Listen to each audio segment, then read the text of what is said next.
अस्सलाम वालेकुम दोस्तों, आपका दिल से इस्तकबाल है अपने यूट्यूब चैनल पर। आज हम जमात सुवम का मज़मून माहौल का मुतालिया का सबक नंबर 25 आस पास होने वाली तब्दीलियाँ, इस सबक की मश्क हल करेंगे। देखो, मश्क शुरू करने से पहले अगर आपने चैनल को सब्सक्राइब नहीं किया है तो प्लीज़ सब्सक्राइब कर लें और वीडियो को अपने फ्रेंड्स के साथ शेयर करना ना भूलें। देखो, अब हम मश्क शुरू करते हैं। यहाँ पर खाली जगह दी गई है। देखो, ये सवाल है, ठीक से नज़र आ रहा है क्या? हाँ, अब देखो, पहला है खाली जगह पूर करो का पहला, चिमगादड़ खाली जगह जानवर है।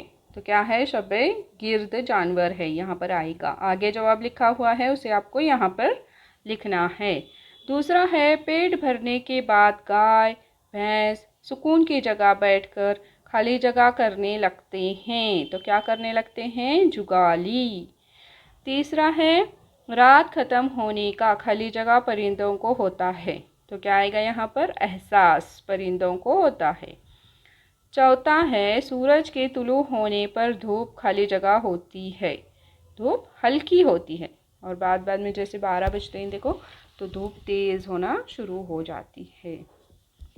यहाँ पर हैं नीचे दिए हुए सवालों के जवाब लिखो। ये हम नोटबुक में से करेंगे। देखो, पहले वही करेंगे हम, फिर ठीक है। नीचे दिए हुए सवालों के जवाब लिखो। देखो, पहला है साए कब लंबे होते हैं। तो उसका जवाब क्या आएगा?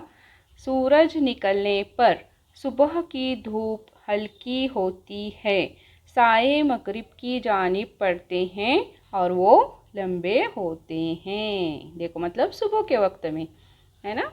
दूसरा है आसमान में सूरज सर पर आने पर साए कैसे हो जाते हैं।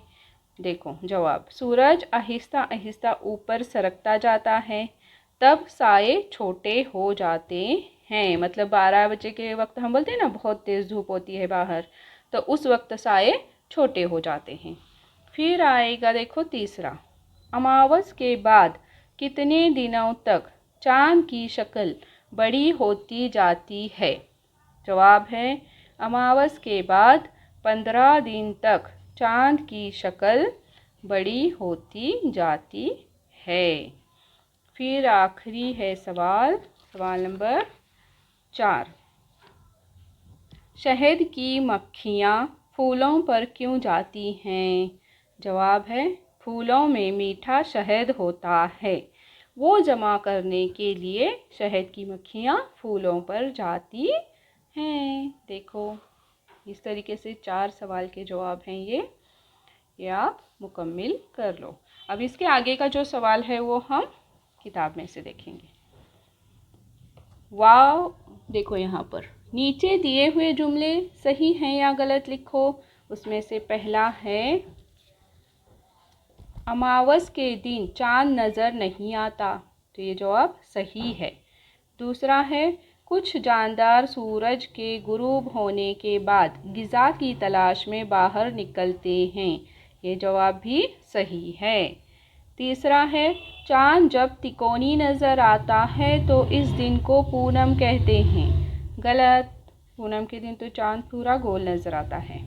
सुबह ही सुबह परिंदों की चहचहाहट शुरू हो जाती है। बिल्कुल सही, आपने भी सुना होगा। 5, सूरज आहिस्ता आहिस्ता मशरिक़ की जानिब सरकता है। गलत। ये देखो, एक लफ्ज़ में जवाब दो। ये भी सवाल जवाब है लेकिन इसका जवाब हमें सिर्फ एक ही लफ्ज़ में लिखना है। मैं पढ़ती हूँ पहला सवाल। हर रोज़ चांद की नज़र आने वाली मुख्तलिफ़ शक्लें, उसे क्या कहेंगे? उसे कहेंगे अशकाले कमर। शक्ल की जमा है अशकाल, अशकाले कमर, कमर यानी चांद। देखो, ये एक ही लफ्ज़ में आपको जवाब लिखना है इसका। दूसरा है जो हैवानात दिन में आराम करते हैं और रात को ग़िज़ा की तलाश में बाहर निकलते हैं, उन्हें कहेंगे शबे गिर्द, जैसे कि चमगादड़। तीसरा है जिस दिन चांद चमकदार और गोल नज़र आता है उसे क्या कहेंगे? वो कौन सा दिन होता है? पूनम का दिन। उसके बाद चौथा है, जिस दिन चांद नज़र नहीं आता उसे कहेंगे अमावस। देखो, जिस दिन चांद नज़र नहीं आता उसको अमावस कहेंगे। एक ही लफ्ज़ में आपको ये जवाब लिखना है। देखो, आप ये देखकर अपनी बयाज़ें मुकम्मल करो और अपने चैनल को सब्सक्राइब करना ना भूलो। अल्लाह हाफिज़।